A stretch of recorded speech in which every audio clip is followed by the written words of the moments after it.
প্যারোলে মুক্তি পেয়ে মায়ের জানাজায় অংশ নিলেন সাবেক ইউপি চেয়ারম্যান। মায়ের জানাজায় অংশ নিতে প্যারোলে মুক্তি পেয়েছেন ঝালকাঠির নলছিটি উপজেলার মোল্লারহাট ইউনিয়নের সাবেক ইউপি চেয়ারম্যান ও প্রয়াত সাবেক সংসদ সদস্য মকিম হাওলাদারের ছেলে কবির হোসেন হাওলাদার। শুক্রবার 14 মার্চ বিকেলে কারাগার থেকে মুক্তি পেয়ে তিনি পুলিশ পাহারায় মায়ের জানাজায় অংশ নেন। জানাজা শেষে তাকে আবারও কারাগারে পাঠানো হয়।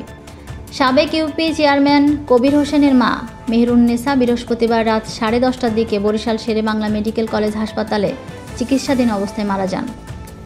শেষবারের মতো মায়ের মুখ দেখা ও জানাজায় অংশগ্রহণের জন্য পরিবারের পক্ষ থেকে আবেদন করা হয়। পরে তাকে প্যারোলে মুক্তির অনুমতি দেওয়া হয়। এরপর পুলিশ পাহারায় নলছিটি উপজেলার মোল্লারহাট ইউনিয়নের দক্ষিণ কামদেবপুর গ্রামের জানাজার জন্য নিয়ে আসা হয় কবির হোসেনকে। এর আগে 2024 সালের 12 জুন নলছিটিতে এক যুবককে কুপিয়ে হত্যার ঘটনার করা মামলায় কবির হোসেন হাওলাদারের যাবজ্জীবন কারাদণ্ড দিয়েছে আদালত। নলছিটি থানার ভারপ্রাপ্ত কর্মকর্তা ওসি আব্দুস সালাম জানান, আদালতের নির্দেশে সাবেক ইউপি চেয়ারম্যান কবির হোসেন তার মায়ের জানাজার অংশ নেওয়ার সুযোগ পান।